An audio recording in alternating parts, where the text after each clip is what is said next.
నమస్తే అండి. నేను డాక్టర్ నిశ్చల రెడ్డి, జూహీ ఫర్టిలిటీ సెంటర్ హైదరాబాద్ నుండి మాట్లాడుతున్నాను. ఇప్పుడు మనం IVF are test tube baby అంటే ఏంటి, దీని గురించి తెలుసుకుందాము. IVF are test tube baby అంటే భార్య నుండి ఎగ్స్ ఆర్ అండాలు అనేటివి బయటికి తీసి అవి హస్బెండ్ స్పర్మ్తోని ఒక ల్యాబ్లో ఫర్టిలైజ్ చేసి తయారు చేసిన ఎంబ్రియోస్ని మళ్ళీ భార్య గర్భసంచిలోకి వేస్తాము.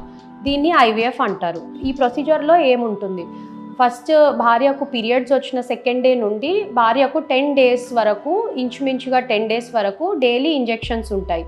ఈ ఇంజెక్షన్స్ ఎగ్స్ని గ్రో చేయడానికి ఆర్ ఫాలికల్స్ని గ్రో చేయడానికి ఇస్తాము. సుమారుగా 10వ రోజు ఎప్పుడైతే ఎగ్స్ ఆర్ ఫాలికల్స్ అనేటివి మెచ్యూర్ ఉంటాయో ట్రిగర్ ఇంజెక్షన్ ఇస్తాము. 10వ రోజు ట్రిగర్ ఇంజెక్షన్ ఇస్తే 12వ రోజు మనము అండర్ అనెస్థీషియా ఆ ఎగ్స్ని ల్యాబ్ పక్కనే ఓటీలో బయటికి తీస్తాము.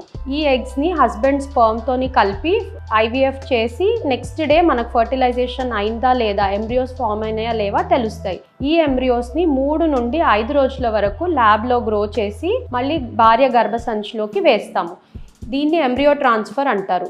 ఈ ఎంబ్రియో ట్రాన్స్ఫర్ అనేది చాలా సింపుల్ ప్రొసీజర్. ఒక చిన్న క్యాథీటర్ ద్వారా అండర్ అల్ట్రాసౌండ్ గైడెన్స్ భార్య గర్భసంచిలోకి ఇవి వేస్తాం. ఎంబ్రియో ట్రాన్స్ఫర్ అయిన తర్వాత ప్రెగ్నెన్సీ సపోర్ట్ కోసము ల్యూటియల్ ఫేజ్ సపోర్ట్ అని కొన్ని మెడిసిన్స్ ఇస్తాము. అది మీ పేషెంట్ కండిషన్ని బట్టి రకరకాల పేషెంట్స్కి రకరకాలుగా ఉంటాయి. మెయిన్లీ ప్రెగ్నెన్సీని సపోర్ట్ చేయడం కోసం ఇచ్చే ఇంజెక్షన్స్, ఇచ్చే మెడికేషన్.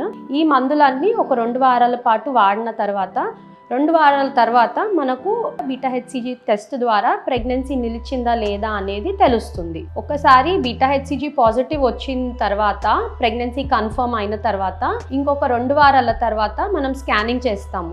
స్కానింగ్లో బేబీ ఎట్లా ఉంది, ఎన్ని సాక్స్ ఉన్నాయి, ఎన్ని బేబీస్ ఉన్నాయి అనేది మనకు తెలుస్తుంది.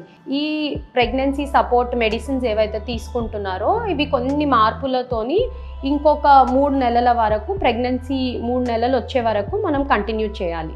ఎన్టీ స్కాన్ అని ఒక ముఖ్యమైన స్కాన్ ఉంటుంది. ఇది 3 నెలల ప్రెగ్నెన్సీ అప్పుడు ఉంటుంది.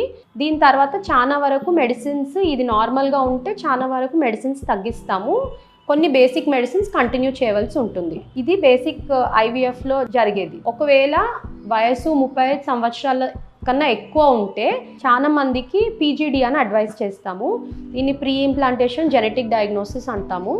దీంట్లో క్రోమోజోమల్ ఇష్యూస్ ఏమన్నా ఉంటే, అంటే యాన్యూప్లాయిడీస్ అంటే జెను ప్రాబ్లమ్స్ ఏమన్నా ఉంటే ఇవి ఎంబ్రియోస్లో మనం తెలుసుకోవచ్చు. దీని ద్వారా ఏమవుతుందంటే ఏజ్ ఎక్కువ అయ్యే కొద్దీ ఈ యాన్యూప్లాయిడీస్ లేదా జెను ప్రాబ్లమ్స్ అనేటివి ఎక్కువ ఉంటాయి ఎంబ్రియోస్లో. ఈ పీజీడీ టెస్ట్ ద్వారా అటువంటి ఎంబ్రియోస్ని మనం ముందే ఐడెంటిఫై చేసి, ముందే తెలుసుకొని అటువంటివి ట్రాన్స్ఫర్ చేయకుండా మంచి ఎంబ్రియోస్ని గర్భసంచిలోకి ట్రాన్స్ఫర్ చేయొచ్చు. దీనివల్ల ప్రెగ్నెన్సీ వచ్చే ఛాన్సెస్ ఎక్కువ ఉంటాయి. ఐవీఎఫ్కి సక్సెస్ రేట్ ఒక యంగ్ కపుల్లో అన్నీ మంచిగా ఉంటే ఒక 60 నుండి 70% వరకు ఉంటుంది. ఇది మనకు ఏజ్ ఎక్కువ అయ్యే కొద్దీ, ఎగ్స్ సంఖ్య తగ్గే కొద్దీ లేదా ఇంకేమైనా ప్రాబ్లమ్స్ ఉన్నప్పుడు కొంచెం తగ్గుతుంది. ఐవీఎఫ్లో ఏమైనా సైడ్ ఎఫెక్ట్స్ ఉంటాయా, కాంప్లికేషన్స్ ఉంటాయా? ఎస్, కొన్ని ఉండొచ్చండి. ఇవేంటి అంటే, ఒకటి మల్టిపుల్ ప్రెగ్నెన్సీ.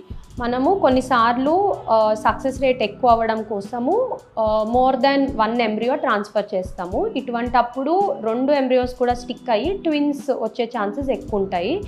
ఇంకొకటి ఎక్టోపిక్ ప్రెగ్నెన్సీ, అంటే గర్భసంచిలో కాకుండా ట్యూబ్లో, చాలా వరకు ట్యూబ్లో ప్రెగ్నెన్సీ వచ్చే ఛాన్సెస్ ఉంటాయి. దీన్ని ఎక్టోపిక్ ప్రెగ్నెన్సీ అంటాము. కానీ ఈ ఛాన్సెస్ చాలా తక్కువ.